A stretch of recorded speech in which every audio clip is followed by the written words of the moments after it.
Hey everybody, how are you? We just had a real great shiur about the Jewish HaShkafa, trying to get some guidance from the sages about how to protect our marriages, our lives, everything. Things that really should be common knowledge to everybody, but they just don't seem to get the picture. You know, when Corona was one of the things that was supposed to teach us how to protect ourselves. If somebody got sick, they asked you to come visit. The only visit they got is maybe a Zoom call or a Skype call.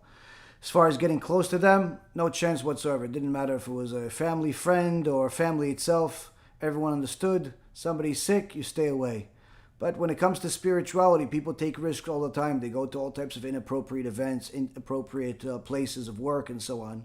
And one of the things that the sages are trying to teach us in this shiur is simply what is the price of not listening and what's the reward of listening. Enjoy this shiur. Give me some feedback of what you think. And BeEzrat HaShem, we'll continue learning together. Kol Tuv.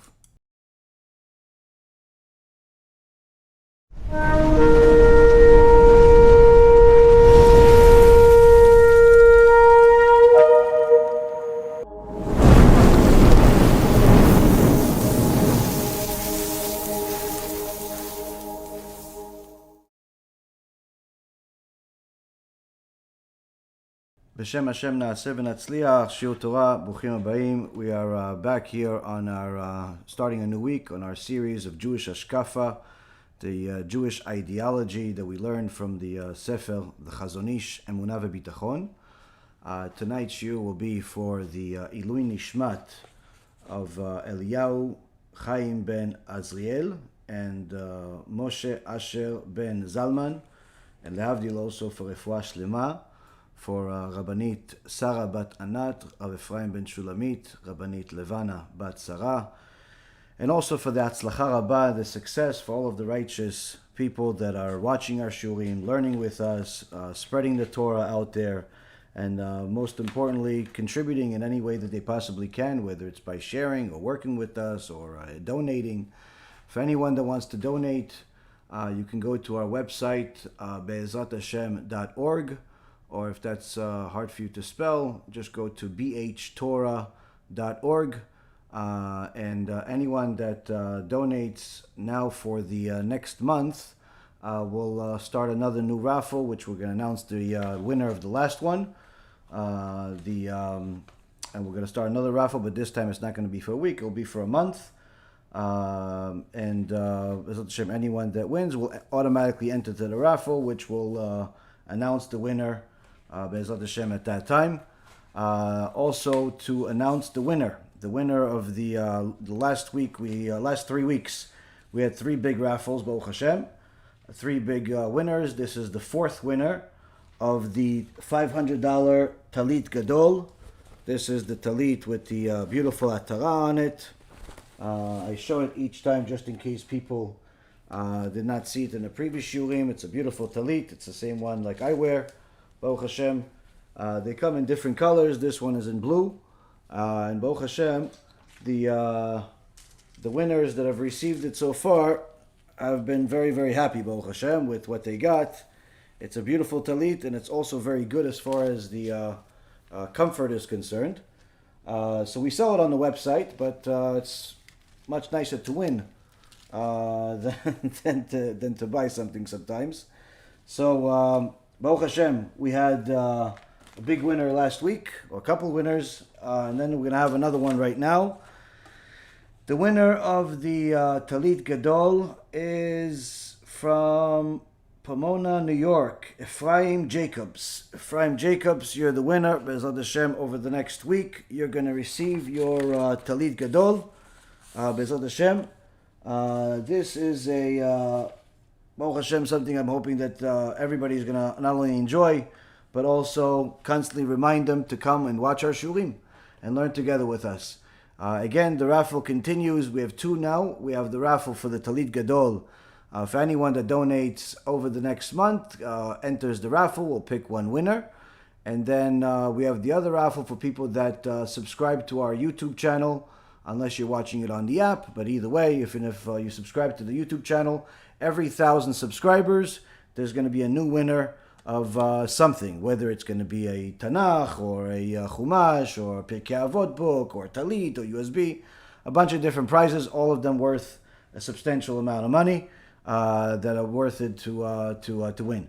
So with that being said, we have, Baruch Hashem, a lot going on. Over the last month, there's been quite a few parties, in the world, needless to say, in the Jewish world.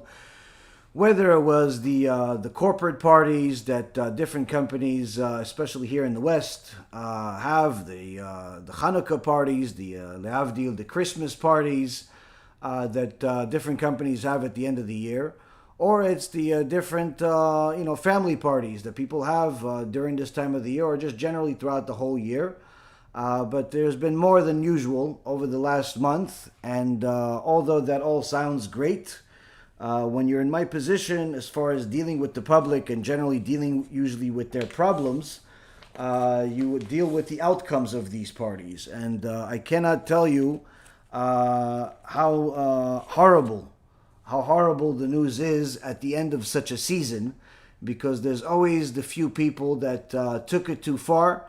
They met somebody at the party and took it too far, or they knew somebody and they both had a little bit too much to drink, or they did this or they did that, and there's marriages broken, and there's adultery committed, and there's relationships tarnished, and there's endless amount of sins being made during this time of the year. Unfortunately, people simply don't learn or don't want to learn, and the divorce rate in the United States is simply the highest it's ever been. And it's no surprise. It's no surprise that the divorce rates are higher than anyone has ever imagined, could even be. That you literally have a better chance of having a plane crashed into your face than actually surviving a marriage in this country past 5 years. That's how horrible the statistics are today with marriages, just simply because people are either unlearned of how to actually be husbands and wives, or they simply have no concept of where the red line is, where to control themselves, and needless to say, they have no concept of what the Torah actually says about protecting yourself from sin.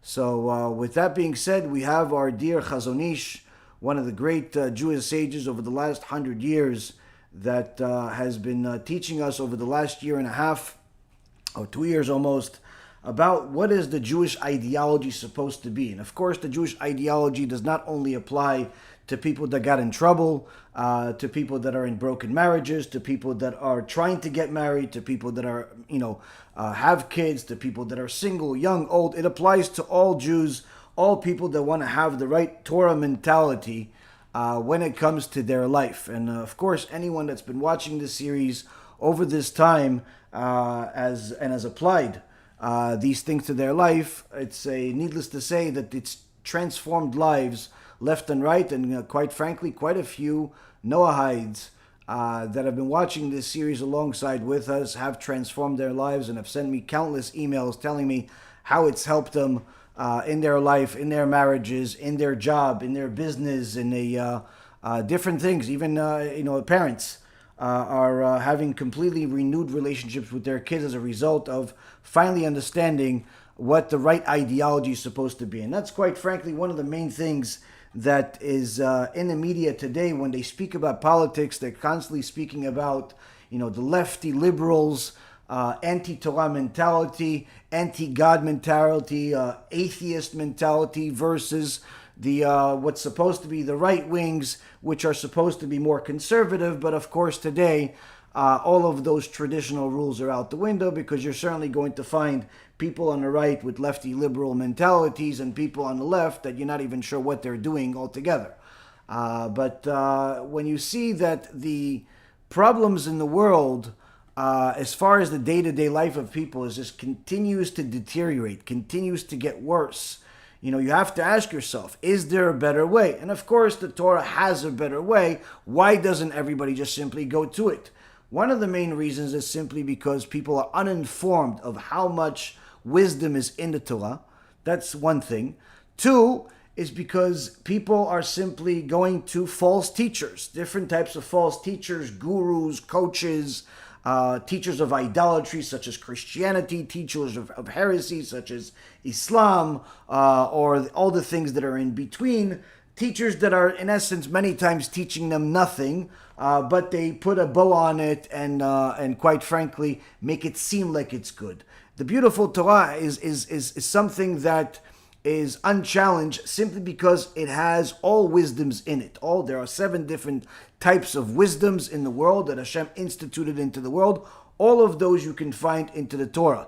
But for a person to actually arrive at one of those wisdoms requires a lot of prayer, requires a lot of merit. And the main reason for that is because there are so many false teachers, there's so much falsehood out there, that by the time the person actually presses the right button or opens the right book or understands things for what they really are versus what their convoluted mind is actually telling them, it obviously requires a lot of merit. And of course, the beautiful thing is, and I would say the best thing about being in this position of teaching people is actually seeing the results that happens to people that simply follow the Torah.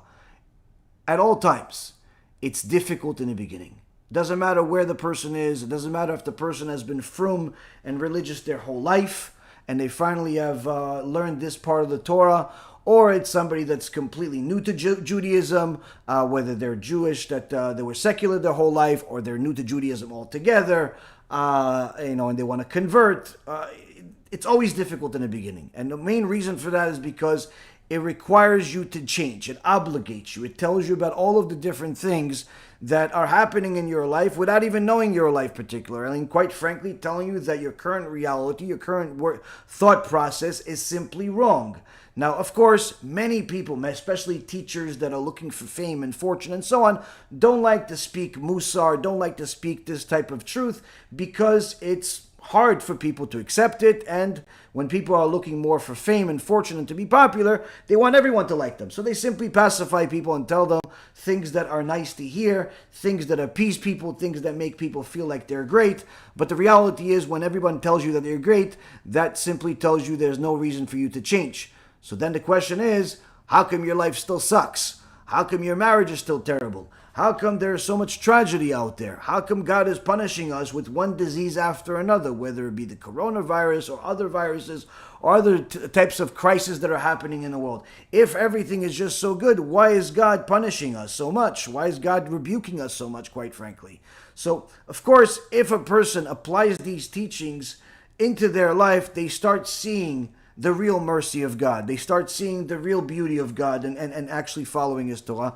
And that's one of the reasons why we continue to do this despite the naysayers, despite the people that say, oh, it's too much, it's too this, because I see the results. There are literally thousands upon thousands of people that constantly contact us, letting us know how it's transformed their life, whether it's the new couple that just got married in the West, or another one actually that just had a baby where she literally, a young woman, grew up completely reformed, feminist, completely opposite of Torah mentality, and Baruch Hashem today, she's married, about to have a baby, and just sent us a beautiful letter and a voice recording of how much her life has transformed to the better over the last couple of years since she took the Torah into their life seriously. Or other couples that literally grew up religious to a certain extent. They went to yeshiva, they went to seminary, but they still felt something missing. And then once they started applying these teachings to their life, all of the voids simply went away and were filled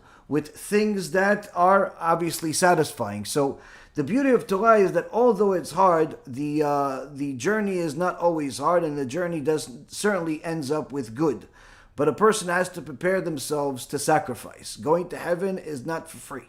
Going to heaven is not something that is going to be easy. And the Gemara says that there are three things that a person needs to know that they have to sacrifice in order to attain them. Number one is Torah. If a person wants to actually know Torah, not just know a few books or a few stories, but actually have true Torah knowledge, be considered a Talmid Chacham, they have to prepare themselves for sacrifice. Meaning, they have to sacrifice the parties and the events and even food and even sex and even the time that they spend with their kids. All of these things have to be minimized. We're not Catholics or Christians where we say there's no intimacy. Of course, we have even a series about Jewish intimacy and how beautiful it is, and in fact, how a person can get to the highest level of servitude of God through the intimacy that he or she would have with their spouse. But needless to say, even that has to be contained. A person cannot be some rabbit and thinking that they're going to be holy at the same time. A woman cannot be a prostitute or immodest woman, and think that she's holy. Like somebody told me today that they saw a woman dancing practically half naked at the Kotel, listening to music, thinking that David HaMelech said that you're supposed to honor Hashem with music, and that's what he meant, to go dance at the Kotel. Of course, when a person translates the Torah according to their own ideology, they're going to arrive at convoluted things like this, like going to a holy place, being immodest. But when a person listens to the holy sages that literally interpret the Torah according to the rules that we got at Mount Sinai, according to all of the things that we have in our tradition for the last few thousand years, the person is always going to arrive at the truth. And the truth, even though it hurts, it certainly brings a lot of pleasure to a person's life. So the Chazon Ish has been trying to teach us this Jewish ideology one step at a time, letting us know that first and foremost, a person has to understand that to just learn Mussar, which is ethics, in itself is fantastic, but is not enough. Is not enough. To just learn the law, Halachah, by itself, it's fantastic to learn it, it's necessary to learn it, but it's not enough. A person has to combine the two. They have to learn ethics, they have to learn the law. Why? Because if they learn ethics, but they don't know the law, then they're going to misapply those ethics and simply think everyone is wicked. Because they think that, because I am such and such, I control my anger, I am very generous, and they have a few positive things about them, they think that everyone is not exactly like them, is obviously wicked. But they obviously don't know how to apply the law, where there are times that you need to love people, and there are times you need to hate people. It's a mitzvah to hate certain people that are enemies of God. It's actually a positive deed. Just like David HaMelech said, Hashem, I hate your enemies. Your enemies I hate. Why? How could you hate? You're King David. Because it's a mitzvah to hate God's enemies. So it's to just simply love everybody is not a positive thing. So if a person just knows good ethics and says, if I love everyone, that makes me a good person. No, it actually makes you a fool. On the other hand, if a person only learns halachah, only learns the law, that person is simply could turn out to be a very vicious person. Why? They would apply the law in times where you're actually not supposed to apply the law because of ethical reasons. So again, a person has to learn both Mussar and halachah, and that's how they could arrive at the right conclusion. And this is in essence one of the things that we've been learning over the last few months. Of course, we've learned a lot more than this in the beginning of the series about faith in Hashem, about confidence in Hashem. For anyone that wants to learn about emunah and bitachon, watch the first 20 lectures of this series. But needless to say, here the Chazon Ish is taking it a step further. Applying to what we said in the beginning about all of these parties, these events, these so-called gatherings that people have, and in essence warning us from all of these types of events, warning us from all of these things that could mislead a person or perhaps lead him to Gehenom instead of to heaven. And he told us in the fourth chapter, this ninth section, that it may almost be said that careful observance of the law is the only way to correct one's traits. For according to other schools of thought, the mitzvah is to distance oneself from trials, and it's not worthwhile for a person to search for tests in order to accustom himself to correct his character traits. Even more so, it's a moral obligation not to enter a place where one might come to be tested, the same way a person must be careful not to be in a physically dangerous place, as it says in the Gemara Masechet Shabbat. So we're going to go further than this, but here we see the Chazon Ish is in essence telling us something extraordinary here. That although if you have, for example, a dog or a cat or a horse or any type of animal, and you're training this animal, you're training this dog to, I don't know, fetch the ball, or you're training the dog not to bite people, you're training this horse to jump at certain points, whatever you're doing with this animal. Now, you could train them all day, but how do you really know it's a trained animal? You have to test it. There's no way that you're ever going to know that this dog is not going to bite somebody that looks a certain way, acts a certain way, says something specific, unless you test it. Okay, so the way to actually know whether your training, all the work that you put into something, actually works when it comes to animals is by actually testing it. But when it comes to yourself, when it comes to you testing yourself, as far as once you've actually worked on yourself and you realize that the Torah forbids you from looking at things that are inappropriate, the Torah forbids you from looking at women that are not your wife in an inappropriate way, and even ones that are you're doing business with and you're doing things that are traditional, you still have to be careful with the way you look at them and how and the way you communicate altogether. Needless to say, women think that they have a free ride when it comes to looking, just because they don't have a male member and they don't waste seed during their sleep. They think they could just simply watch movies and look at whatever they want, and this is completely wrong. The chinuch, one of the great sages over the last 800 years, paskins la'alachah, that a woman that looks at something forbidden is a Torah prohibition. It's a Torah prohibition, no different than a man that looks at something forbidden. So it's critical for a person to understand that when it comes to training yourself, you obviously have to learn a lot, learn about why it's forbidden, learn that it is forbidden. But the question is, how will you know that you're now ready to not look? How will you know that you're now ready to face the challenge, whether it's this or it's something else, controlling your anger, controlling your stinginess, whatever it is? A person has trained themselves, has read the book that I recommended a few months ago, or called Remove Your Anger from Your Heart. Fantastic book, very famous among the sages over the last generation, and several people that have bought the book, Baruch HaShem, have already given me great feedback about it, and it's not a surprise. If you see who actually supports this book, you see the Steipler Gaon, Rav Ovadia, and many other great sages support this book. But the point being is that a person can read this book, and learn about why anger is terrible for them. But yet, the moment somebody is in front of them, really doing something that's extremely annoying, they're faced with a test. They're faced with a test. Are they going to pass it? Do you know if you're going to pass it or not? So the sages are telling us that although when you train animals, you have to, actually test them in order to know whether the actual training worked. When it comes to yourself, you're forbidden from putting yourself in front of a test. You're forbidden. Why? Number one, you're not an animal. At least you're not supposed to be. I mean, if you act like an animal, then the test is not going to help you anyway. But the other thing is that a person cannot test themselves because the failure of that test and the consequences of that failure are too dear. So long as you don't have to face this challenge, keep training. Keep training. And the Chazon Ish continues saying that if this is true for physical threat, how much more so when it comes to the threat of the soul?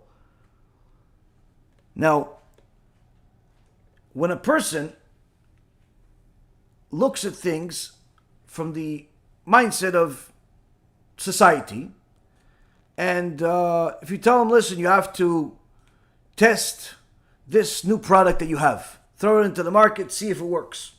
Usually, if it's a normal person, wants to succeed, they're not going to have a problem with testing this product and to see if it sells, if people buy it, if people like it. Why? It's a part of seeing whether your efforts, your toil, is going to bear any fruits. Someone is launching a new website, a new application, a new something. Usually they'll have the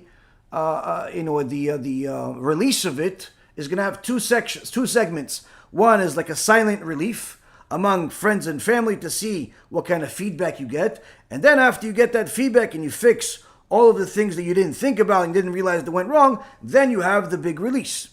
So if you tell somebody, listen, you need to do this, normal person will say, yeah, sure, of course, we have to do this, we have to test it out, we have to throw it out there, no problem. Now, if somebody tells them, listen, by the way, this site, this application, this product, this whatever you just made, it has some problems. The buttons fall off, the button doesn't work, this thing doesn't answer, whatever it is. Now, generally speaking, if a person is, again, normal, and I have to constantly emphasize normal because there are plenty of people that are abnormal. So if a person is normal and wants to succeed, they're going to take all of that feedback and say, thanks a lot. I appreciate you letting me know that the button doesn't work. I appreciate you letting me know that the link doesn't work. I appreciate you letting me know that the product doesn't work. I appreciate it. They're not defensive about it. They're not saying, oh, you're stupid, you're just a hater. No, they're actually happy that you told them. They're happy that you told them that such and such didn't work, or the word is spelled wrong, whatever issue you have. The same concept goes where if, let's say, for example, somebody's about to go give a speech or go into a meeting, and you tell me, hey, before you go into that meeting, you have something on your nose. What are they going to tell you? Oh, thanks a lot. Start cleaning themselves up. Oh, listen, your jacket has some dirt on it. Oh, thanks a lot. You're going to fix it. They're not going to be defensive about it. They're going to actually love you even more so, like you even more so, appreciate you even more so because you warned them. Now, this is when it comes to physicality, materialism, things that are day-to-day stuff. But if you go to somebody and you tell them about their flaws in their spiritual state, you let them know about their flaws in their character trait control, where these people simply cannot control their anger, or they're being too stingy, or they're being too promiscuous, or they're being too immodest, or they're being too heretical. Whatever the case is, when you're talking about their spirituality, you will notice a very, very different reaction 99 out of 100 times, if not 100 out of 100 times. What is the reaction? Who are you to tell me? Who are you to tell me that I'm being immodest? Did I tell you to look at me? Who are you to tell me that I'm not generous enough? You won't be generous if you want to be so generous. How do you know how generous I am? Do you know what I give when I'm not here? How do you know about me? What do you know about me? And all of a sudden, they're very, very defensive. Instead of simply recognizing the same way that they would recognize in business and everything else, when it comes to spirituality, they become very, very defensive. You tell her, listen, you really shouldn't have reacted like that. The kid was just trying to do, just say something nice, and you really just tore him up. I don't know, maybe you should say, I'm sorry. What do you mean say I'm sorry? He's 5 years old. Why should I say I'm sorry to a 5-year-old? Well, because you were wrong, and you embarrassed a 5-year-old kid for no reason. You thought that he wants this, but in reality, he was just about to say thank you. Oh, okay, whatever, it doesn't matter. Well, it kind of does matter, because if the 5-year-old learns that for saying thank you, you get yelled at, then guess what? That's gonna have a domino effect. Whatever, it'll pass. I'll buy him a toy. Well, yeah, the toy is nice, but it's still not gonna teach him the lesson. It's just gonna teach him that, he got a toy. So when you tell somebody, listen, you have a problem with your spiritual status, immediately people become defensive. And not just defensive, sometimes they're even willing to go to war. And one of the main things that you see in the spiritual world, in the world of Torah especially, is that all of a sudden, everyone becomes a scholar. How so? If you tell somebody, listen, by the way, that thing you were talking about in a medical world, I found out something that perhaps you want to go see this doctor. Oh, thanks a lot. I appreciate it. Oh, by the way, you know how you built that building? Well, I actually have a friend that's an architect, and he said that you should do X, Y, Z. Oh, yeah, thanks very much. Appreciate that. Now, if you tell somebody the same thing, hey, by the way, the Torah says, that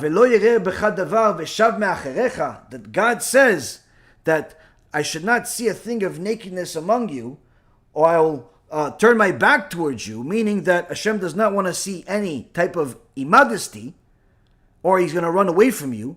You can pray, but he's not listening. You can plead, but he simply ran away. Why? Because you're acting immodest, you're dressed immodest, you're simply an immodest person, and needless to say, you could even be promiscuous, which is much worse. So, whether male or female, it's forbidden for people to be immodest, it's forbidden for people to be promiscuous. So, when you're praying to God, and you're not getting an answer, perhaps it's because you're, a womanizer. Perhaps it's because, maybe because you're an adulterer. Perhaps it's because your eyes are like, the little fountains outside that are watering my grass that go all around, just like your eyes, you look at everything. Perhaps that's the reason why God's not answering your prayers. Perhaps it's because you're wasting seed. Perhaps it's because you're desecrating the Torah. Perhaps it's because you're not observing the Sabbath. Perhaps it's because you don't eat kosher. Perhaps it's because you cheat in your business. Perhaps because you're charging people interest, which is obnoxious and above and beyond the norm. The bank is at a point where they're looking to lend you money so you can lend their money out for the crazy rates that you charge people. Perhaps that's the reason why God's not answering your prayers. Perhaps. And all of a sudden, the response that you get, who died and made you God? How do you know what God said? Well, I actually just read you a verse in the Torah and the teachings of the sages, and that's actually how I know it. I didn't create it. God didn't actually ask me for permission when he wrote the Torah. In fact, I wasn't even there when he wrote the Torah, because he wrote the Torah, according to our Talmud, according to Gemara, in Masechet Chagigah, 974 generations before he created the world with black fire on white fire. So he didn't ask anybody for permission when he wrote the Torah and the rules in it. So I'm just telling you what it says. He doesn't like immodesty. He doesn't like immorality. He doesn't like people that aren't ethical in business, and so on and so forth. I'm just telling you what it says. I don't. My rabbi didn't say the same thing. Well, maybe your rabbi is scared of you. Maybe you misheard him. Maybe, I don't know. Either way, the fact that you didn't know it until now doesn't negate the fact that it's true. And the problem is that people simply do not want to hear it. They don't want to hear it unless they're searching for the truth, unless they have a trait of truth within them. This is the same thing when we're dealing with some of these people over the years, where we're calling out and exposing some of these wicked people, whether they be rabbis or they be missionaries or the Hebrew Israelites, all of these people that literally are misinterpreting the Torah according to their likings, with no sources of validity and no legitimacy whatsoever. And more times than not, you'll see that instead of acknowledging the truth, changing the ways, what are they? Now you don't know what you're talking about, and they immediately go to the insults. They immediately go into the complete rejection. They immediately go into defensive mode of pretty much providing some other convoluted source that makes them seem like as if they're right. No one even questions themselves to see, am I right or am I wrong? Now, the reason for that is because each and every single one of us has an evil inclination. And as HaShem said to Cain, Lapetach chatat rovetz, that there's an opening that each and every one of us has, that if we leave it open in our actions, we leave it, we leave something out there open for the evil inclination to come, he's coming. He's coming. If you are interested in something else other than the Torah, in something else other than the truth, you're leaving an opening for the evil inclination to come. So long as a person is not fully committed to serving Hashem, there's always going to be an endless list of excuses to justify their behavior. And that's one of the things that a person needs to know about themselves, to see, are they really truly seeking the truth, or are they already decided what the answer is, and they're looking for a way to validate their answer. They're looking for a way to validate their way of life. They're looking for a way to validate their way. And the truth is that if a person was smart enough to put away their predisposition, put away whatever they think is true, put away whatever they think is valid, put away whatever they think they know and they toiled for, and simply analyze their life. Are you happy? Do you feel you have the truth? Do you feel like you're going in the right path? Now, I don't mean, do you like the path that you are on? I don't mean, do you enjoy the path? But rather, what I'm saying is, when a person actually has the truth in their life, they no longer have any questions. They no longer have any doubts. If you have doubts, there's something missing. If you are miserable, there's something missing. If you wake up without ambition to learn more and do more, there's something wrong. If you have a missing links all over your argument that simply do not have an answer, then perhaps you don't have the right answer at all. Now, most people tell you, no, I'm happy with my life. Well, okay, you're happy with your life, but aren't you going through a divorce? Yeah, but, I'm still happy. Oh, you're happy about the divorce? No, I'm not happy about the divorce, but I'm still a happy person. Well, if you're a happy person, then why wasn't happiness enough to make your spouse happy and your kids happy and everybody else happy?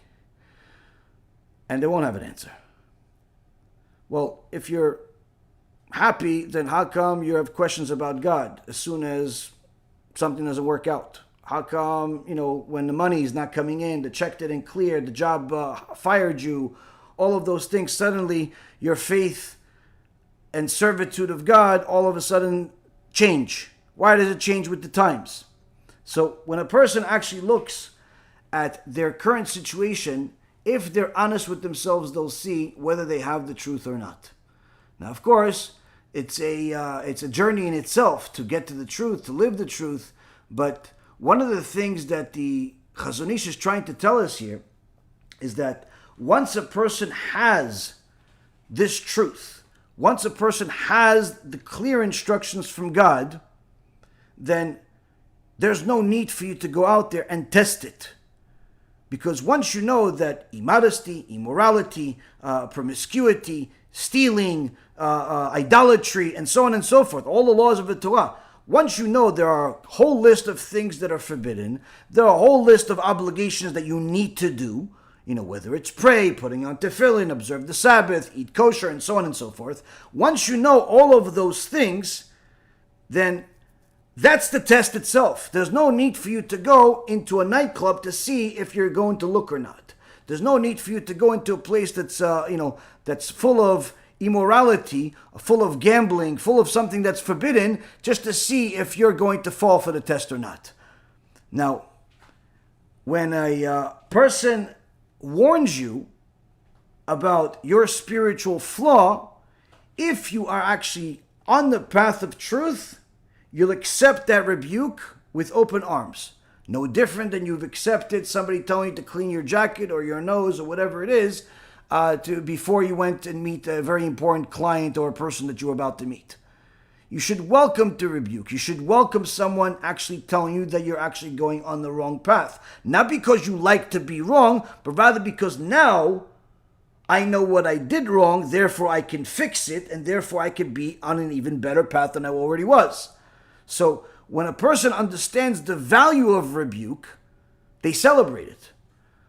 But very few people ever get to that point. Simply because as soon as a person accepts one or two rebukes, they go on a path and then they decide that they know enough to just simply continue on their own. And they know that so long as they stay away from the rebuker, no one will ever tell them that they're wrong.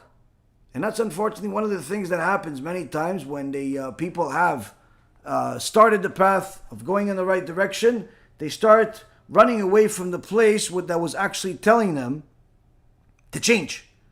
All of a sudden the rabbi is, he's not for me anymore. Wait, but isn't he the rabbi that actually helped you do tshuva? Isn't he the rabbi that helped you convert? Isn't he the rabbi that helped you get married? Isn't he the rabbi that helped you transform your life, learn Torah every day? Yeah, but now I need something else. Well, what do you need? What do you have, something else? No, now I'm learning from the books. Okay, well, he's also learning from the books. Why don't you learn? Oh, there's always a reason. The reason generally is because people, once they get to a certain point of righteousness, and then they feel like I can coast from here. I could, I'll take things on. I'm good.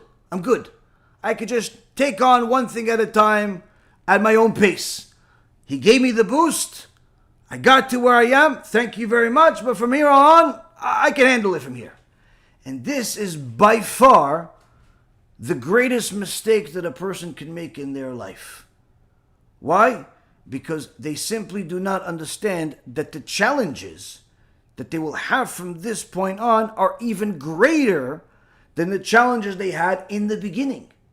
Now, although it's not the same challenges, where in the beginning you had a problem with modesty, in the beginning you had a problem with keeping Shabbat, in the beginning you had problems with something else, whatever it was. So it seems like these are great problems. What a person doesn't realize is that the problems they will have, the difficulties they will have along the way get greater, just like the Gemara in Masechet Succah says that the greater the person, the greater his evil inclination. And when a person doesn't pay attention to that, then what they don't realize is that the evil inclination will actually let a person grow in righteousness, in chesed, in Torah. Let them grow, make them feel like they're on top of the world.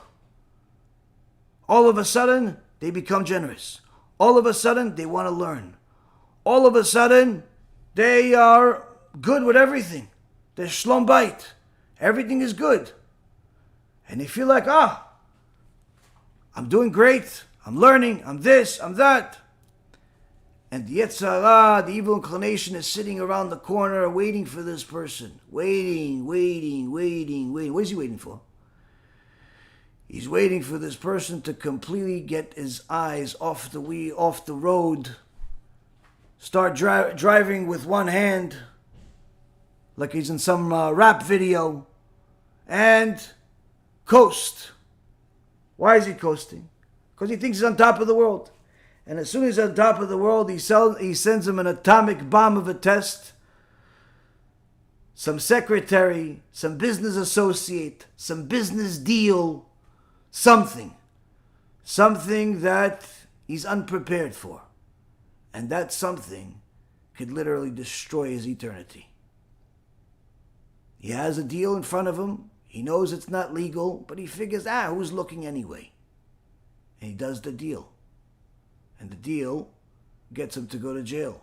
The deal gets him to go either to real jail in this world or the real jail in eternity. Or a promiscuity type of thing with a secretary, with a colleague. All of these things were planned ahead. Why did God allow them to happen? It's not about him allowing. That was always there. You just didn't protect yourself. Why? The protection you had, you thought is no longer valid because you figured that you could handle it on your own. So this is one of the things that the Chazon Ish is trying to tell us, that a person has to be very, very careful not to put himself in front of these tests.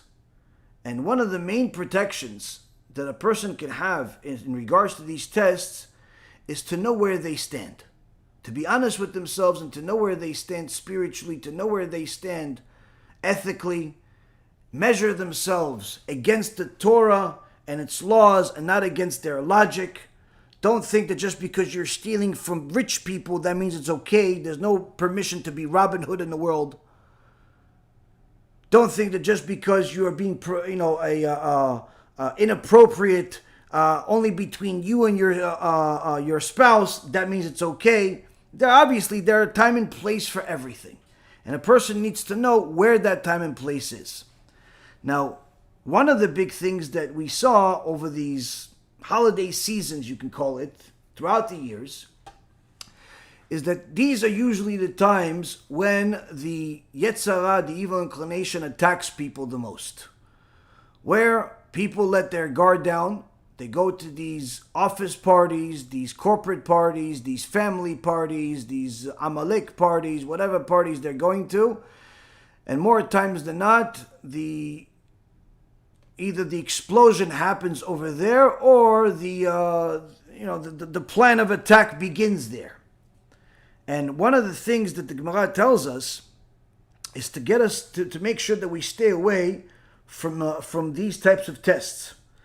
Now, if a person doesn't know that his current environment is a test, and obviously he's probably living there. So it's important for us to recognize what is this test. Now, the Chazon Ish explains a Gemara in Masechet Avodah Zarah. And he says, in the Masechet Avodah Zarah, page 17b, which is a Gemara that talks about how Rabbi Chanina and Rabbi Yonatan were walking down a road that had a fork in it. They got to the end of the road, and the road was splitting into two. And they had to choose which route to take in order to get to their destination. Only problem is, on one road there was a church of idolatry, and on the other road there was a prostitution house. Both are obviously forbidden, but they need to get to where they need to go. So there's no other way to go. Which path is the right path? One of the sages said, let's take the road that would pass by the church, the house of idolatry. Since the inclination towards idolatry has been weakened by the people of the men of the Great Assembly during the time of the temple, the Beit HaMikdash, since the desire to go towards idolatry has been lessened from what it was, maybe we could pass by the church and not be harmed. The other sage said, no. It's better for us to go past the second path, where there's the prostitution house, and get a reward from heaven for overcoming our evil inclination. If there's women outside and so on, we don't look, and in fact, we learn Torah during that time to keep us strong, and we pass it. Now, the commentary by the Tosfot, starting with the word nezil, says that from here we learn that a person should distance himself from the house of idolatry as much as possible, because they chose the path of the harlots, meaning the house of idolatry was so bad, the church, anything of idolatry is so bad that it's better to go in the path where there's a prostitution house. So from there, the first lesson we learn that idolatry is even worse than immorality. But this is hard to understand. What's hard to understand? That one of the sages said, let's go through the path of where the prostitution is, so we can actually get a reward for this, for overcoming our desires.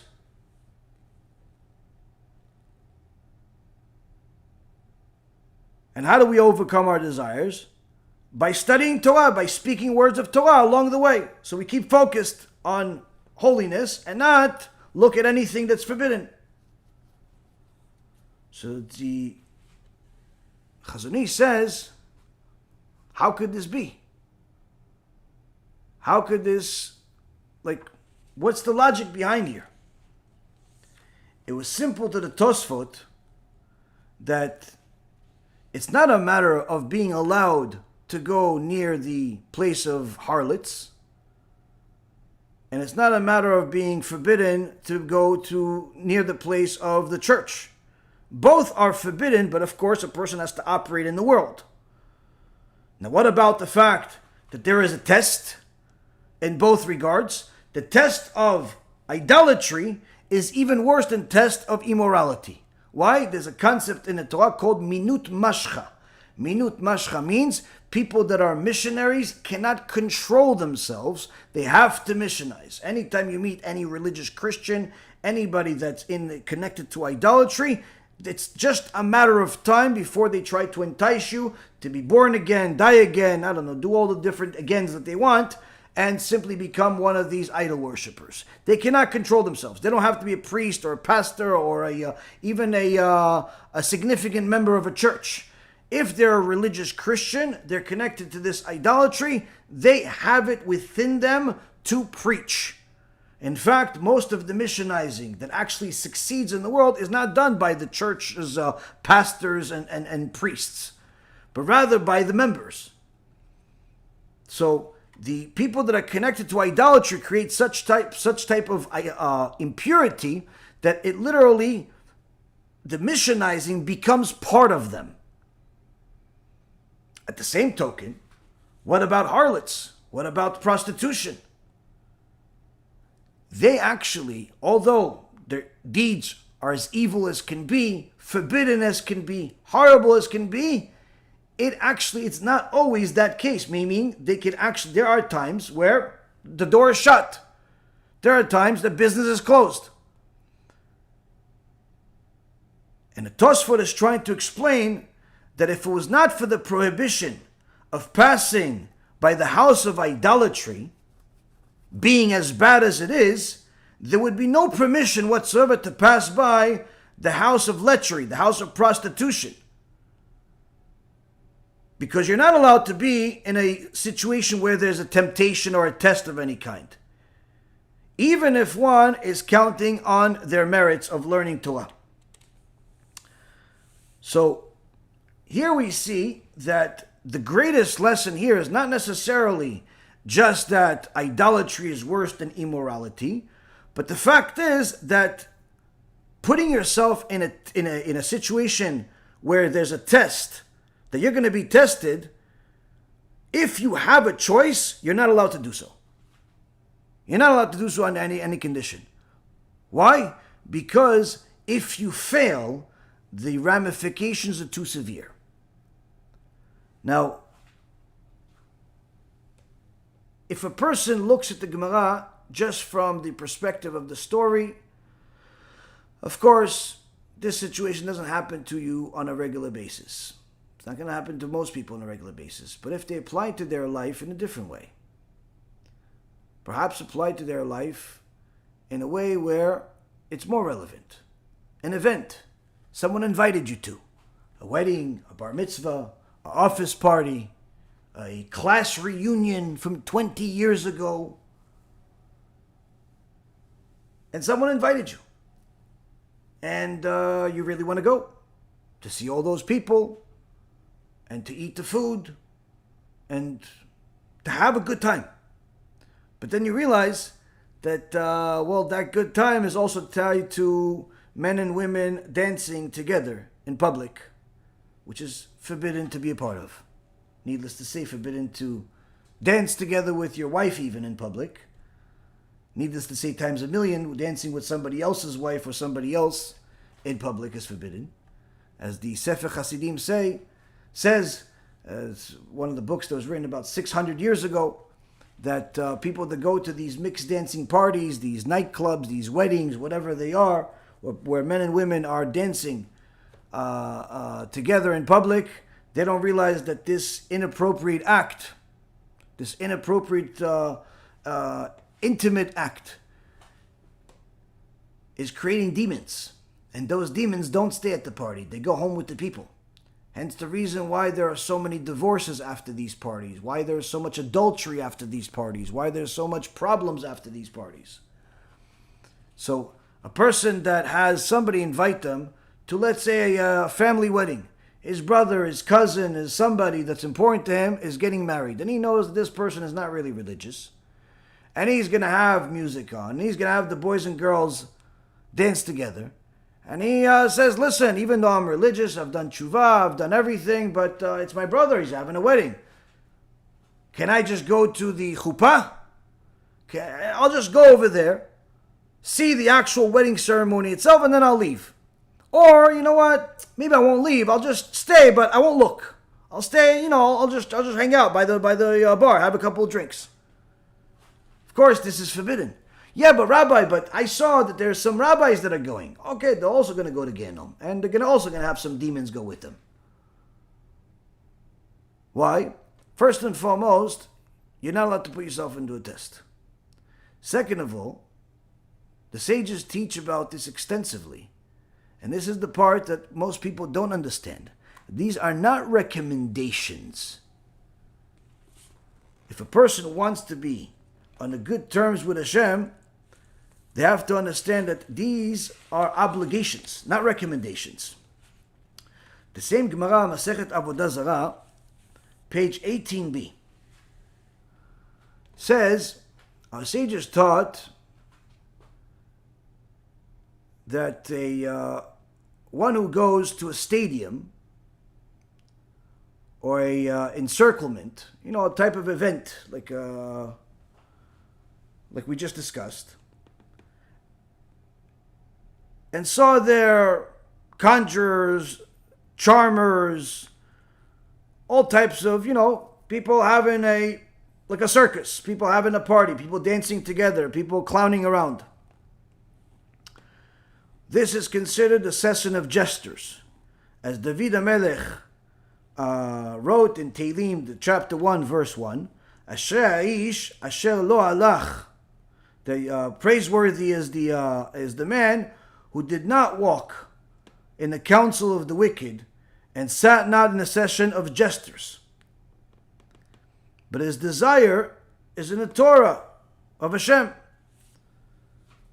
So, first and foremost, the Gemara says from there we learn, one of the things we learn, aside from it obviously being forbidden to go to such places, one of the things that the Gemara is teaching us is that these types of places cause a person to waste his time and make a sin called Bitul Torah, which is, instead of learning Torah, they're neglecting Torah. But even more so, if a person says, listen, I want to go to the party, I want to go and learn Torah, but it's a family party. It's a family party, so I really got to go. So the Gemara says, the reason why David HaMelech says, praiseworthy is the man who did not walk in the counsel of wicked, but then ends that same verse by saying that he had the desire to in the Torah of HaShem, is to teach you that if he went to the party, the truth is he really didn't have any desire in the Torah of HaShem. He just did it because he didn't have anything else to do. He didn't really have any Torah. Why? Because if you had desire in the Torah, you wouldn't go to that party in the first place. Now the Gemara continues and says, this same verse that David HaMelech says, the first Tehillim, you open the book of Psalms, chapter 1, verse 1. It says, praiseworthy is the man who walked not in the counsel of the wicked, and who stood not in the path of the sinful, and sat not in a session of jesters. Right? This is what it says. The question the Gemara asks now, hold on a second. If you're saying that he did not walk in the wicked ways, then why do you say that he would stand with the sinful path? Because it says that he didn't walk in the counsel of the wicked, and he didn't stand in the path of the useful, of the sinful. If he didn't walk with the wicked, then surely he didn't stand with the sinful. And if he didn't stand with the sinful, then surely he didn't sit with evil and make fun of the Torah. So what is this? What is David HaMelech really telling us? Rather, the Gemara says, what is this verse actually telling us? What is David HaMelech trying to tell us? It means to tell you that if a person merely walks in a sinful path, eventually he will stand and linger there. And once he stands there, he will eventually associate with the scoffers and eventually scoff himself. As the Torah tells us, if you have become wise, then the benefit gained is your becoming wise, is your own. But if you have scoffed, then you alone will bear the consequence. In English, if a person thinks, listen, there's a party, there's a game, it's a championship game, I'm not interested in the game, but all my friends are. I'm not really interested in this wedding or this party, but all my friends and family are. So you know what I'm going to do? I'll just go with them, but I'll stay outside. I'll hang out by the car. Whatever. They're telling me, come on, who wants you come, won't you come, won't you come, won't you come. Say, listen, I'm not interested, but they're not taking that for an answer, and I don't really want to make them upset. I want to try to do kiruv. I want to, be friends with them. So you know what I want to do? I'll just go with them and I'll say some cool things about the Torah along the way. But then once we get to that place, I'm going to stand outside. I'm not going to go in. I'm not going to go in. David HaMelech says, in your dreams, if you walked in a sinful path, guess what? Once you get there, you're not just going to stand there. You're going to check out what's inside. Oh, he's there. Oh, Joe is here. Hey, Joe, what's up, man? No, I'm outside. I'm outside, but what's up, man? Just want to say hi. Oh, wow, look at that. Steve's here, too. Yo, come outside. Yeah. I'm out here. Why don't you come outside? No. It's not for me, this thing. I just want to say hi. No, come on. No, I'm just standing outside. And eventually, come on. What happens? He says, you know what? I'm tired. You know what? I'm just going to take a seat. I'm going to sit next to the entrance. I'm not dancing. I'm just going to sit next to the over here. Oh, they have food here? It's kosher? All right. Yeah. I'll have a bite. Yeah. I'll have something. And all of a sudden, he's in the party. No, I'm not in the party. Well, he's in the party. And he's in the place. And the girls, and the boys, and the this, and all the different things are happening. But no, I'm over here. He's in his mind, he's not in the party. And guess what? Everybody all of a sudden takes an interest in this guy. The one guy with a kippah, the one guy that's supposedly religious, the one guy that has a tzitzit on. Oh, God forbid it's the religious girl. Oh, the girl, she's married, she has kisui rosh, her husband's back home with the kids, she has the kisui rosh, she's tzadikah, but she's at the party, but she's in the corner. No, I gotta go home. You know, I'll just have something quick to eat, I'll say hi, because we're family, and then I'm gonna go. And they're on the side. And, they're not part of the party, but they're inside the party. But they're not part of the party, but they're actually inside the party. In their mind, they're not in the party. When their husband asks them, were you at the party? No, I wasn't. I was at the entrance. And guess what?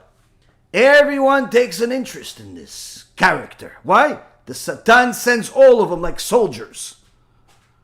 And all of a sudden, so what do you have to say? Why are you so religious? Why are you wearing that turban on your head? It's not a turban, it's a kisui rosh. Oh, okay. Why you wear that?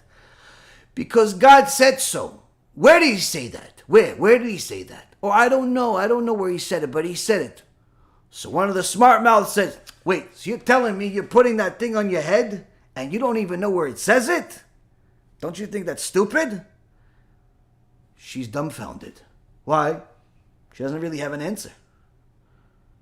She's been doing something. She doesn't really know why because she hasn't learned enough, but she didn't really need to learn because she didn't really have the question, because she didn't care what the question is, because she just wanted to do the right thing.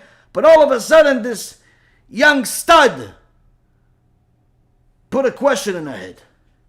And all of a sudden, his girlfriend says, yeah, girl, it's not, I don't know, it makes you look Muslim. It doesn't make you look Jewish.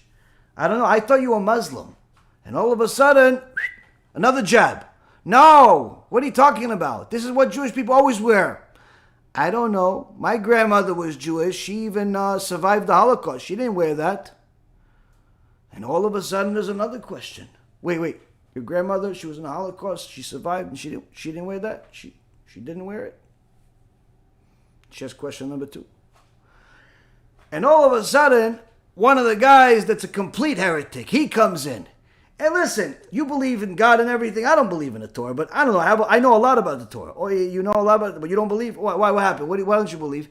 I don't know. It says in the Torah that God speaks. He says he's the only God, but at the same time he says, let us make man in our image. Wait, who's us? If he's the only God, how come there's a us? And of course, she's not learned enough to know this answer. Not because all women are not learned. She, in this particular hypothetical example, is not learned. And guess what? It's the same exact thing could happen on a new Baal Tshuva. A young man comes to the party and he's not part of the party, but he's in the party. But he's not part of the party, but he's in the party. And everybody comes around him. Wait, why are you wearing those strings? No, that's a tzitzit. I understand what a tzitzit is, but why do you wear it? Well, because God said so. Wait, so you think that God cares if you wear those little funny strings on your clothes? Yeah, he cares. Where does he say he cares? Where does he say? Where does he say he cares? And this kid's not learned enough to say that, to tell him the verse. He's not learned enough. And then he's going to tell him, well, no, he says that way. Actually, in Shema Yisrael, it says that we should have these tzitzit on a four-corner garment. Well, yeah, why do you have to wear a four-corner garment? Another guy says. Just wear like us, no corners. Technically, you could skip this whole mitzvah. Why you want to look different? And why you wear a beard? It makes you look older. What are you, 25, 30 years old? Why you wear a beard? Be hip. You look much better before the beard. And all of a sudden, no, I like the beard. You like the beard? Does it itch you? Well, sometimes. Oh, so why don't you take it off? You think you can find somebody to get married to with a beard? As if no woman in the world ever married a guy with a beard. And all of a sudden, these things create questions. Questions the guy doesn't have an answer to. And all of a sudden, someone reminds him that, yeah, listen, you're so religious. How come you can't find a wife? And he's like, well, God hasn't sent me somebody yet. And of course, the Satan is ready to send him somebody. And one of the guys says, well, listen, yeah, my girl over here, she's looking for somebody. Why don't you talk to her? Yeah, we're friends since childhood. She's looking for somebody, and she acts all shy even though she wears no clothes. Anu, stop it. And he sees she's attractive. And she makes a cute little smile. And it's only a matter of hours before they both go to Gehenom for the sins they're going to make together. But he's not part of the party. He's not in the party, but he's in the party. But he wasn't supposed to go to the party, but he went into the party. And guess what? The next day, he and she send me text messages. Rabbi, I don't know what I'm going to do. I just screwed up. I don't know. I've been working so hard. What did I do? I don't know. And you think these are two examples? There are a million examples like this. And don't worry, these are not specific stories with names next to them. But these stories do happen, and these stories have happened, and they continue to happen. Why? Because people don't take the Torah to heart. They simply think it's nice. Nice to hear, intellectually stimulating, but it's for other people. It doesn't apply to me. And that's why David HaMelech says, if you go to those parties, you're going to fall. Yeah, no, but I'm religious. Exactly. This is for the religious guy. The non-religious guy, this doesn't apply to. Why? He doesn't even know what Tehillim is. He doesn't know what David HaMelech is. This applies to the religious guy. This applies to the religious girl. This applies to you when you're already religious and you know that this mixed dancing wedding and bar mitzvah and bat mitzvah and all these mitzvahs are not mitzvahs at all. It's Amalek. It's Gehenom. It's sins. But you decided to go and you said, no, I'm going to stand on the side. I'm not going to look, but I'm going to look, but I'm not going to look. I'm going to try not to look. I'm just going to have a small bite. I'm just going to go for the reception. You know, it's family after all. I don't want to cause any tension. And they don't realize that's exactly what the Satan wants them to do. Go there and become a piñata, where everybody is going to beat them with 1.5 million different questions to create all types of doubts in their minds and eventually a whole bunch of sins to go along with it. Why? Because you opened an opening for the evil inclination to come. He's here. Small opening, he's already running the house. It's like the story that my dear mother told me years ago, that I told you guys once, where there was once a guy that was very, very rich, had a $10 million house. And he was happy with his lot. He was happy that he had everything that he wanted. But one day, somebody knocks on his door. Opens the door and he sees a guy and he says, yeah, I can help you. He says, I want to buy your house. I'm sorry, the house is not for sale. I just finished building it. I'm not selling it. How much you want for the house? No, you're not understanding. I just said the house is not for sale. Well, how much is it? $10 million, but I'm not selling it. $10 million. If I give you 11, do you take it? No. If you give me 50, I'm not taking it. I like the house. It's my house. How about this? What if I pay you $10,000 to have just a small spot in your house? No. I'm not talking about like a room. I'll give you $10,000 to just have a nail stuck in your house. The guy says, are you serious? Yeah. Listen, I like your house so much, I'll pay you $10,000 cash right now. Just for a nail. But you gotta let me know where I can put the nail. It's my nail. The guy says, you know what, this guy's so stupid. I'll let him. For a nail? Sure. Go ahead, buddy. Show me the money. He takes out $10,000. 1, 2, 3. Oh, Benjamins. Brand new, sparkling. Right from the bank. The printing machine. Okay, go ahead. Put your nail. The guy takes the nail. Looks at the room over there. Oh, you know what? This is good. Tuck, tuck, tuck, tuck, tuck. Right next to the living room. Puts it over there. It's like, okay. Thanks a lot. Appreciate it. Good doing business with you. They both sign a contract. Quick contract. This is my nail. This is the 10,000. Exchange. Shake hands. Finished. Okay. The owner of the house thinks he's the biggest genius in the world. He runs to his wife. He's like, honey, you married a genius. She's all smiley. Oh yeah, of course. I know I married a genius, but why now? He's like, honey, I'm already making money off of this house. Making money? We just spent a fortune on this house. What making money? I just sold a nail for $10,000. She says, honey, you are a genius. Okay, everything goes good. He's a genius. She's a genius. Everyone's a genius. The real genius is the guy that got the nail. Why? Later on that night, 2:30 in the morning. The guy gets out of bed. Who is knocking on my door at 2 o'clock in the morning? Opens the door. Who is it? The same guy. What? What do you want? Listen, that nail. I can't stop thinking about it. What do you want? My hat. I need to put my hat away because I don't need it anymore. And I figured, where could I put my hat? I said, you know what? I can put it on my nail. So can I put my hat on my nail right now? He goes, are you serious? Yeah, well, it's my nail. It's my property. I want to protect my hat. Okay. No, he's still happy, kind of, for the $10,000 that he's got. Okay, if it's only going to cost him a hat, 2 o'clock in the morning, fine. No, yalla, go. Put your hat away on this nail. Takes the hat, puts it on the nail. It's like, thanks a lot. Good doing business with you. Okay, good night. Closes the door, goes to sleep. His wife says, who was it, honey? Nah, don't worry about it. It's fine. Laila Tov. Good night. Goes back to sleep.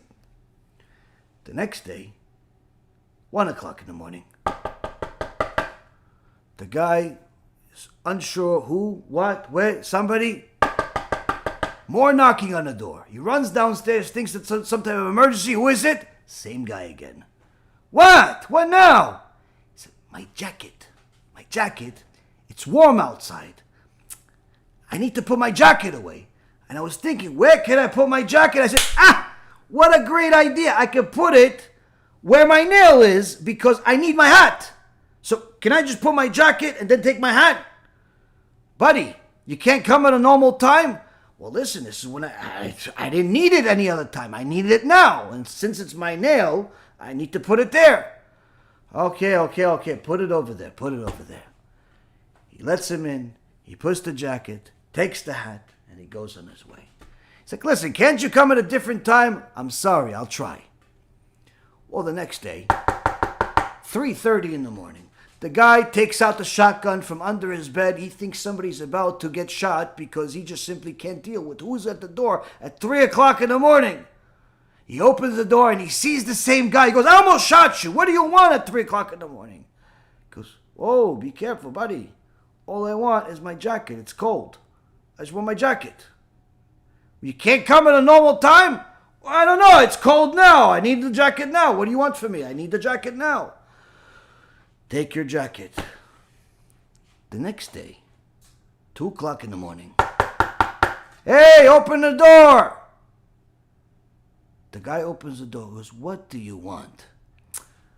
I was thinking of changing the nail because the nail, the last time I looked at it, was getting a little weak. So I got a bigger nail.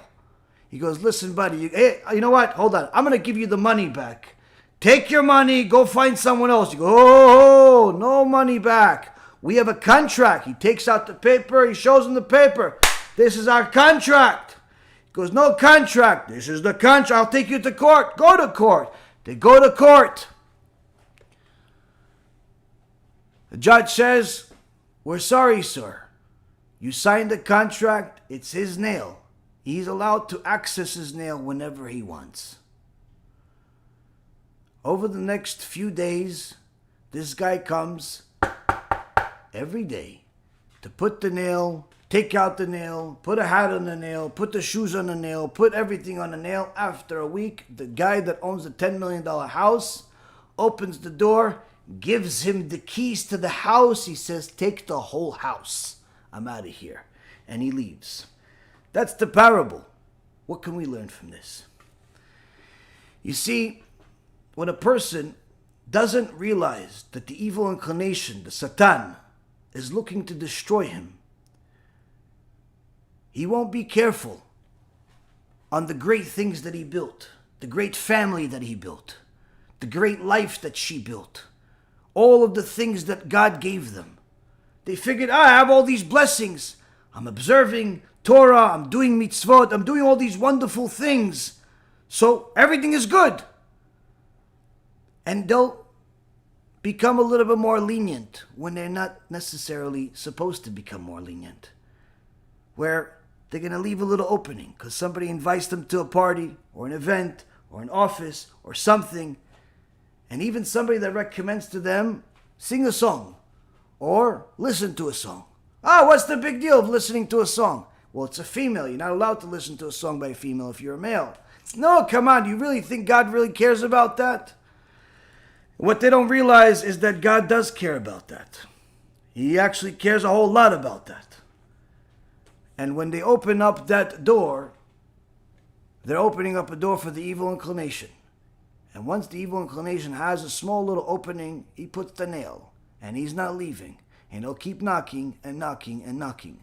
And unless the person can figure out a way how to evict this evil inclination by being even stronger than they were before they allowed this evil inclination in, eventually the evil inclination will take over the entire house. Now, one of the great examples of this is in the Gemara in Masechet Sanhedrin. Masechet Sanhedrin, page 75a, at the end of the 8th chapter that talks about Ben Soer u'Moreh, which is a wayward child. Now, the Gemara gives a story that took place where there's an enormous amount of lessons to learn from it. And the Gemara says, Rav Yehuda taught this in the name of Rav, where there was an incident where a certain man set his eyes upon a woman and his heart became obsessed with her to the point where he became sick. Love sickness. He's not married to her. He doesn't even know her. But he's infatuated with her and he cannot stop thinking about her. Now apparently she's not available to him. But he is getting sick because of how much he wants to be with this woman. He goes to the doctors and he says to the doctors, I'm dying. The doctors look at him and say, yeah, you're right.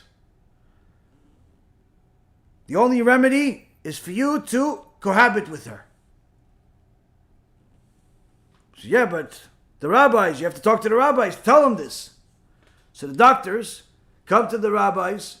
He said, listen, you have a guy here, you have a Jew here, and he's part of the community, and he has his eyes on one of the girls, and he's to the point where he's sick, and he's dying. He won't eat, he won't drink. He's having a protest of fasting. And really, the only way to cure this guy is if he's allowed to be with her one time. So the sages say, let him die. And he won't touch her. So the doctors are surprised by this, because obviously they have no concept of Torah or mitzvot or anything. They just figured, since they prescribe something, people should listen. So then they say, you know what? Okay, maybe there's a different solution. Perhaps she could stand in front of him naked. And maybe that will be enough to appease him. He sees her without clothes on. That calms him down. The rabbis say, let him die, and he won't see her naked. Okay, before we go, let's try something else. Perhaps we took it too far. Let's just, you know what?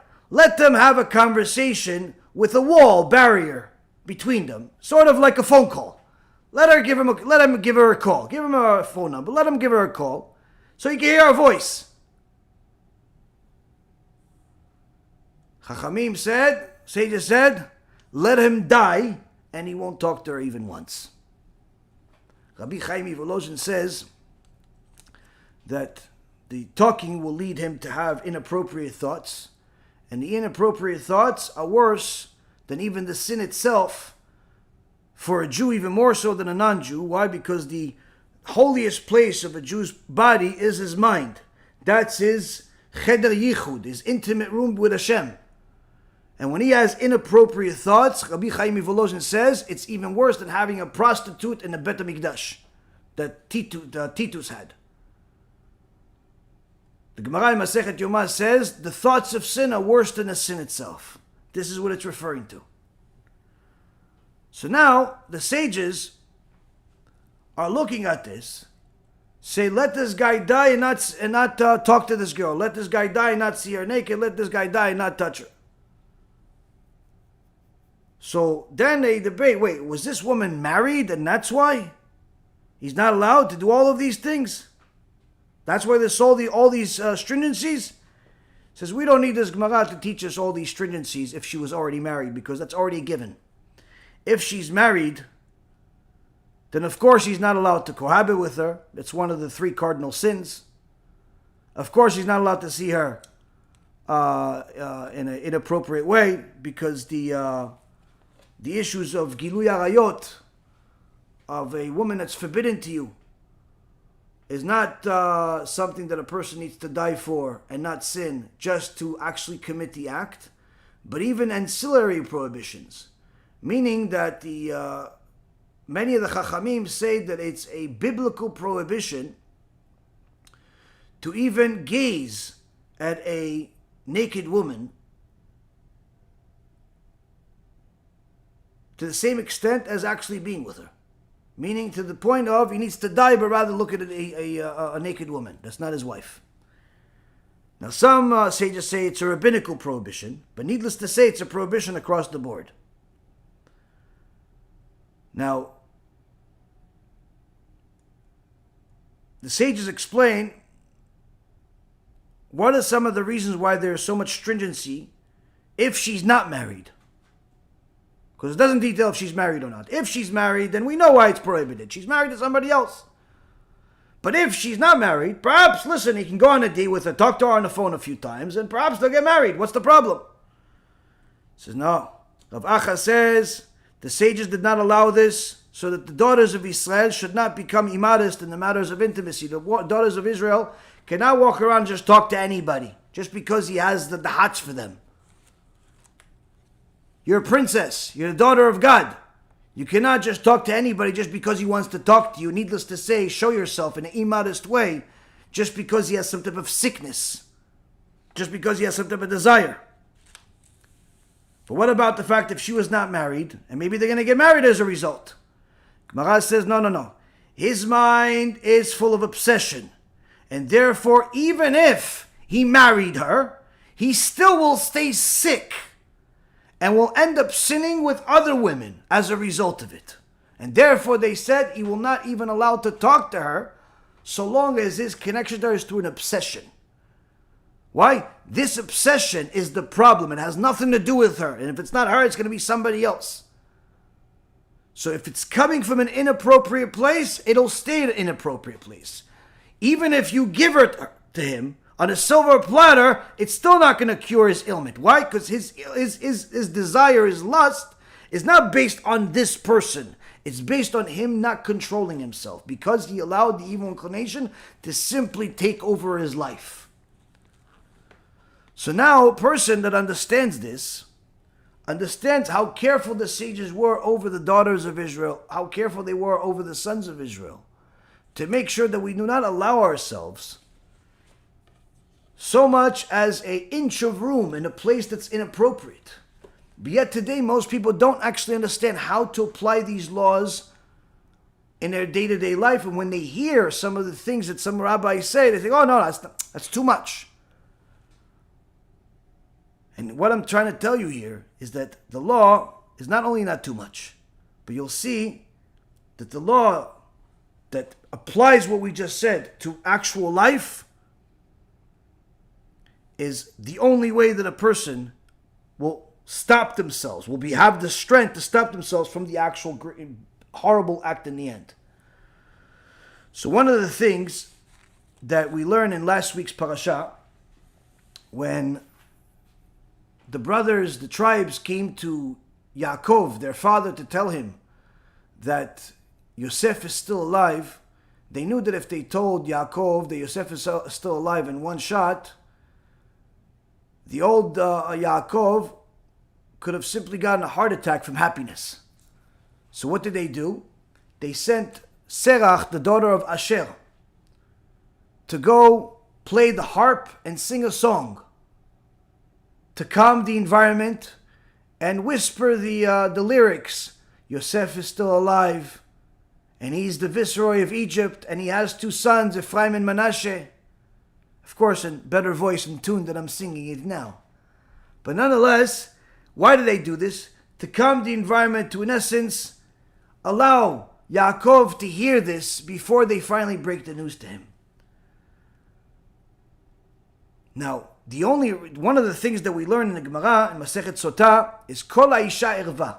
The voice of a woman is considered as if it's her nakedness. Why? Because when a man listens to the voice of a woman, he thinks about her nakedness, her in an inappropriate way. And the only time he's allowed to listen to a woman is if it's his direct family, it's his daughter, granddaughter, it's his wife. Then you have permission. But if it's somebody else's wife, if it's just a strange woman, there's no permission to listen to her sing. But the Kol ha'isha erva doesn't just end with singing. There's more details to it that are very applicable to today's world, especially women that are constantly interacting with men, whether they're saleswomen or they're speakers and so on.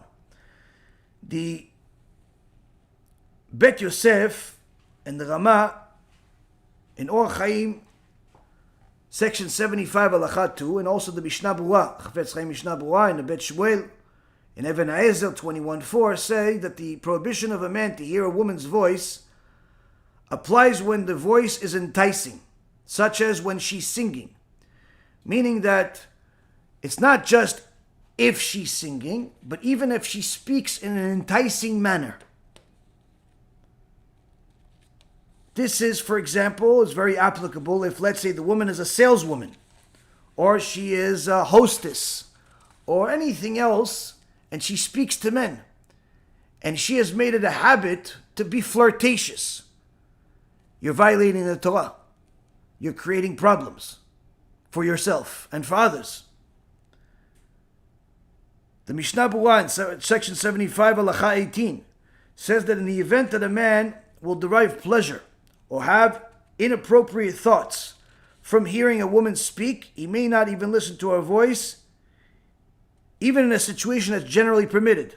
Meaning, if a person is like the story that we just said, where he's obsessed about some woman, and even just listening to her speak normally will give him inappropriate thoughts, he is not allowed to hear her talk at all, even if it's not singing. Why? He is even worse. Further,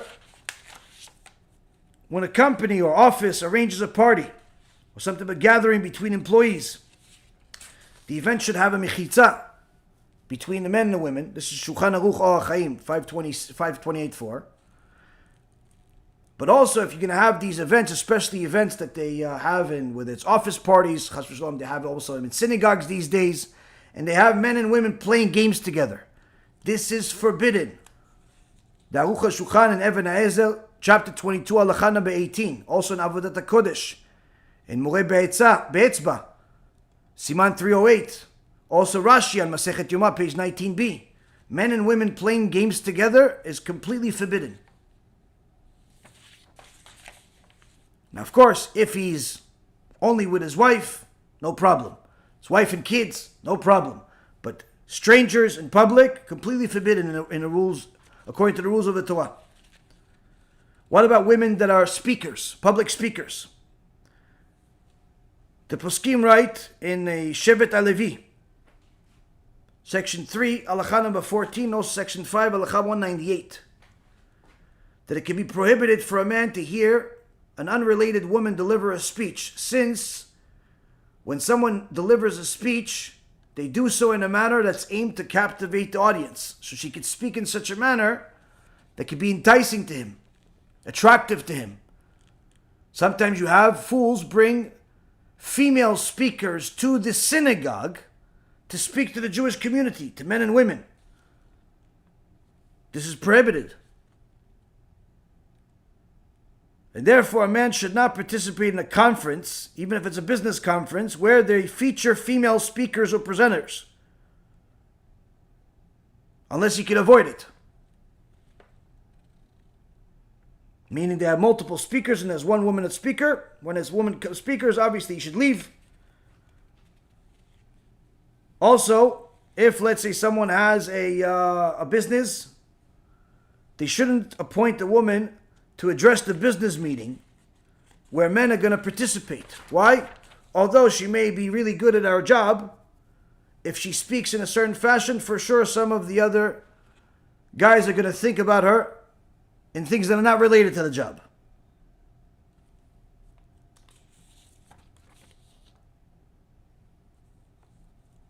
Now, the singing of a woman is also applicable of the prohibition, even especially if it's doesn't matter if it's one woman or multiple women, or if it's women and men singing together, it's also forbidden.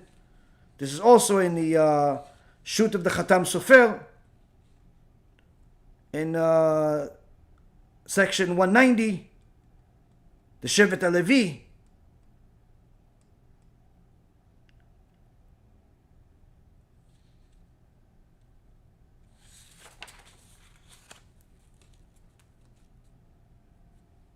Person also has to be careful with his sister-in-laws and other women that are married to other people. It's a completely different sin now for that, where it's even if it's sister-in-law, to hear her sing and things like that is forbidden according to the halachah of the Shulchan Aruch in Even Ezer, section 21, verse psak, section 25, 21, siman 7, 21:7. Shulchan Aruch says that libo gasba, that his heart will have inappropriate thoughts about her, even if she's his sister-in-law.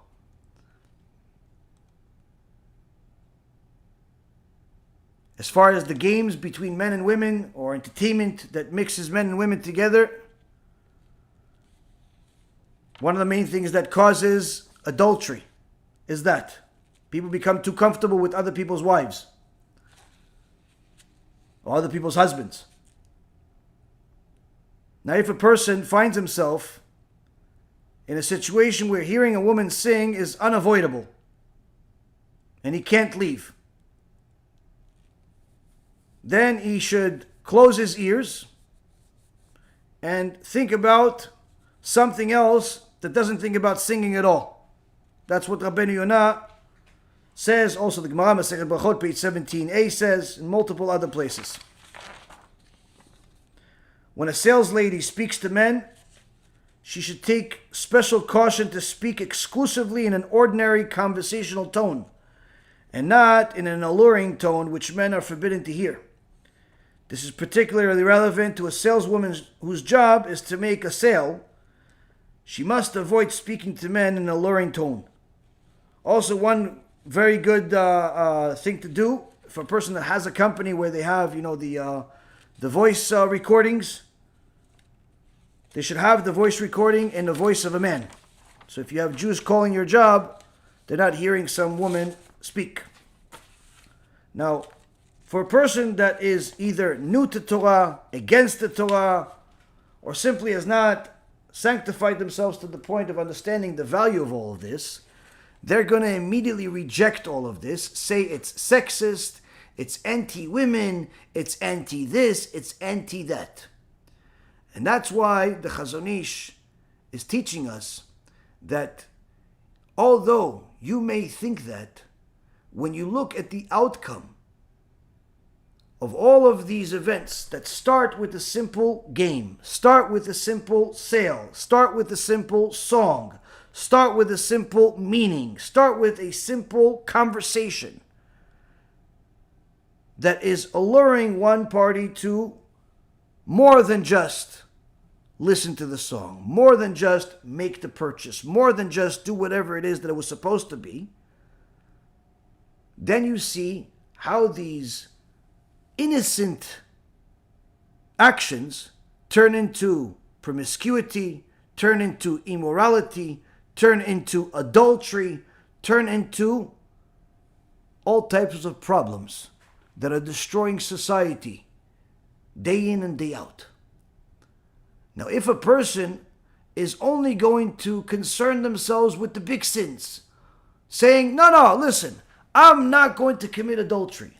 I'm not going to cheat on my husband. I'm not going to cheat on my wife. I'm not going to do all of these big things, but these small things, come on, listening to a woman sing, I like listening to women sing. Listening to this, watching this show, it's a big deal. What they don't realize is that the way the Satan enters your mind is through the small stuff. He tells you, listen, what are you doing right now? Nothing. You got 5 minutes to burn. Why don't you watch this trailer of this new movie that's coming out? You press play. You watch the trailer, all types of things happening, explosions, planes, this, that. All of a sudden, there's a very attractive person on the screen kissing another person, hugging another person, running after another person. And guess what? Satan got you. How? You're interested now. You weren't so interested in explosions. You weren't interested so much in the flowers, but you like that actress. You like that actor. So you say, when I have time, maybe I'll watch that. Yeah, but it's supposed to watch movies. Yeah, but it's a superhero film. Superhero film. And before you know it, you find the time. You don't have time to go to a Shiur Torah.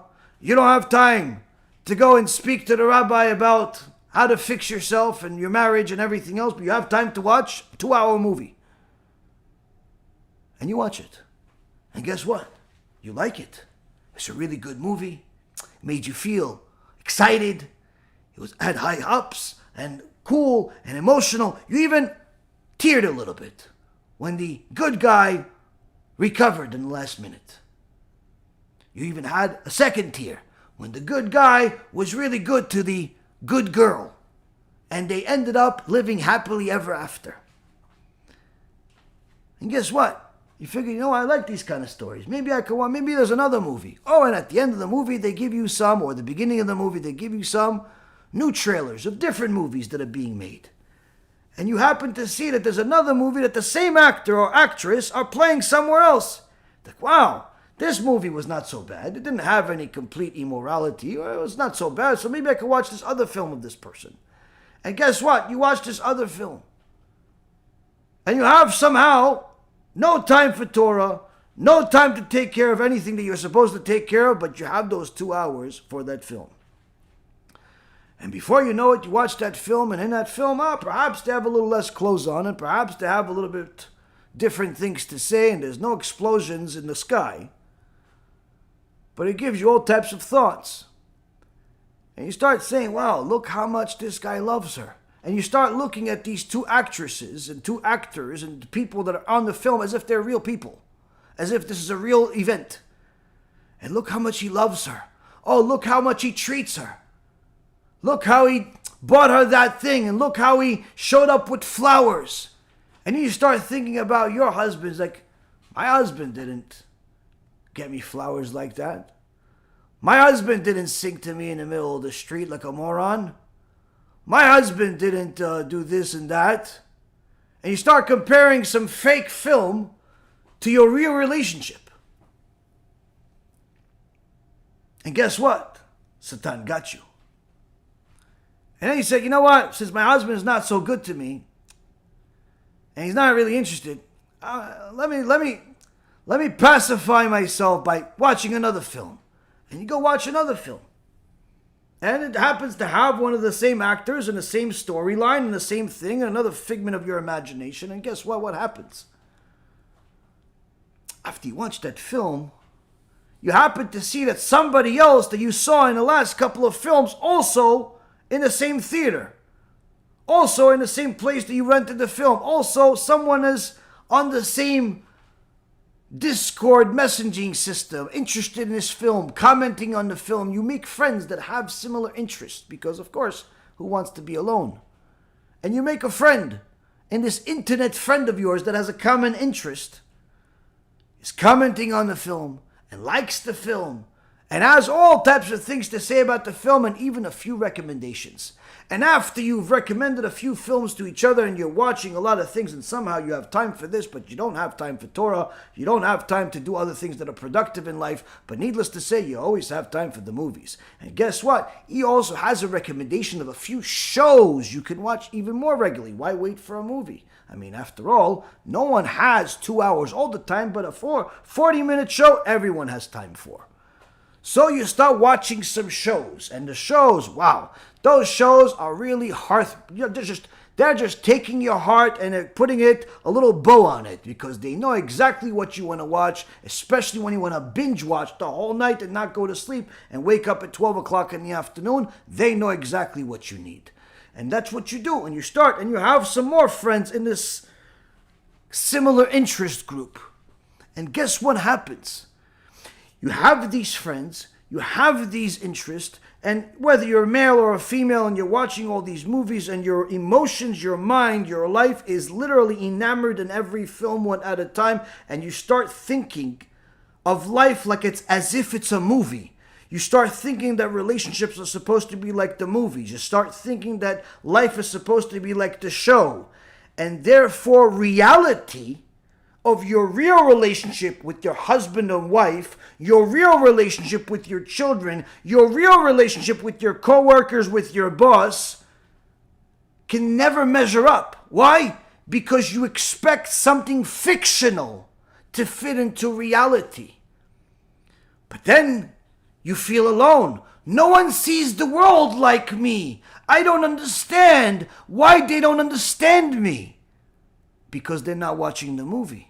Oh, but if you watch those movies and the shows, you'd understand me. But they don't want to watch the movie. So what do? You find somebody else that's watching it. And then you remember, wait, that group that I was in on Facebook and Discord and WhatsApp, the movie group, there was that one person. You know what? Let me go tell him or tell her, what do they think? And you find out this person has a lot in common with you. Not only with the movies, but also they're also having a family crisis. They're also having a problem with their spouse. They're also having a problem with their kids and their job and their life and everything else. But you guys understand each other. And guess what happens? You become lovebirds. Oh, I love you and I love you and I love you. And what ends up happening is adultery.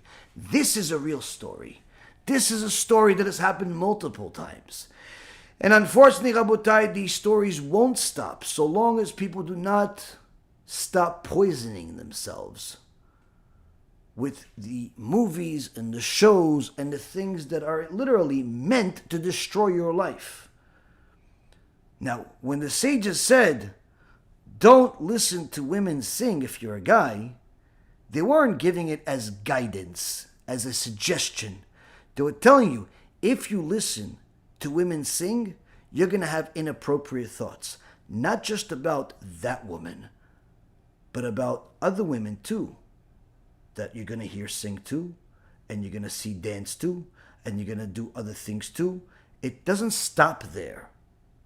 You see, what the sages were trying to tell us is that you think that so long as you don't commit murder, as long as you're not a serial killer, as long as you don't throw grenades at people, as long as you're not a cannibal, as long as you're not a terrorist, then you're a decent person. As long as you're not a bank robber, you're a decent person. As long as you're not a terrorist, you're a decent person. As long as you're not an adulterer, you're a decent person. You're worried about the big stuff. Now, although you're right, all those things are bad, forbidden, and certainly you shouldn't do them, but it's wrong for you to think that that's where your focus should be. Because if you don't focus on the small stuff, the music you listen to, the people you talk to, the way you talk to them, whom you talk to altogether, how you talk to them, who do you associate with, what music you listen to, what you allow the windows of your soul, called your eyes, see, where you spend your time, where you exert your mind. If you do not pay attention to those small details, then all you're doing is giving the evil inclination a nail, but not just one nail, a nail in your ears, a nail in your mind, a nail in your mouth, a nail in multiple places. And he's going to put his hat and his jacket and his shoes and whatever he wants until he takes over the entire house. And it's no surprise that the divorce rates in the West are the highest they've ever been, because Hollywood and media and different tools that the Satan has to consume your minds are the most they've ever been, whether it's through movies or shows or the news or different types of things that are simply going to consume your mind, even video games. They're all there to take your mind away from reality. Put that nail in, get you closer and closer to the big sin, because eventually the only people you could relate to are people that are just like you, because the ones that are outside of that horrible circle, the ones that are connected to God, the ones that are connected to the Torah, you won't be able to relate to them. Why? They're running away from what you call home. Now, unless you realize that, you're going to think everyone else is crazy. Until you realize that the only one that's crazy is the one that allowed themselves to ruin their life just because of some movies, shows, and all types of other things that are completely not productive or real. The sages are teaching us things, Rabotai, to protect ourselves from self-destruction. It's no wonder the Steipler Gaon, Rav Yaakov Kanievsky, alav shalom, says that a person that watches television, watches the news, movies, even in his days, we're talking about 50 years ago, is committing idolatry. He wasn't saying this to be a shakjak. He was one of the greatest sages in the world over the last generation. Had Avodat Hakodesh. When someone would walk into his kollel, into his yeshiva, he didn't have to see them to know if they are a violator of Shabbat, if they're a sinner or not. Because the second that this person would walk in, if they were a secular person that desecrated the Shabbat, immediately he would scream to get these people out of there. He didn't have to see them. Someone that sanctified himself to such a point that when a young man came to him, yeshiva bachur, came to him, asked the Steipler Gaon for a blessing because he's about to get married. The Steipler Gaon asked him, what yeshiva do you go to? And he told him the yeshiva. As soon as the young man left, the Steipler Gaon contacted the rabbi of the yeshiva and asked him to come. The rabbi came, didn't know what's wrong with his boy. What happened? He just came for a blessing. The Steipler Gaon says to him, he's a very good boy, but he cannot get married to a Jewish girl right now. He said, why not? He says, because he's not Jewish. What do you mean? He's grew up religious his whole life. What do you mean he's not Jewish? Steipler Gaon says he's not Jewish. Steipler Gaon doesn't say empty statements. The Rosh Yeshiva went and checked. How could this be? And they found out that the young boy, his mother, converted when he was still a little boy. But she didn't take him with her to the mikveh. She figured that since he's so little, is only a couple of years old. Since she converts, he converts along with her by default. Never converting the kid, never dipping him into the mikveh. Keeping him non-Jewish. And no one knew, except HaKadosh Baruch Hu and his messenger, the Steipler Gaon. When someone like that says watching movies, watching television is idolatry, you pay attention. When you see society poison the minds of children by literally creating cartoons that are homosexual, there's no more obvious message than the one is today to simply tell people that the programming that's on public television, on these promiscuous channels, services, the Netflixes of the world, are simply destroying your lives. Now, if a person is not going to be strict with the small things, by the time it gets to the big stuff, it's already too late.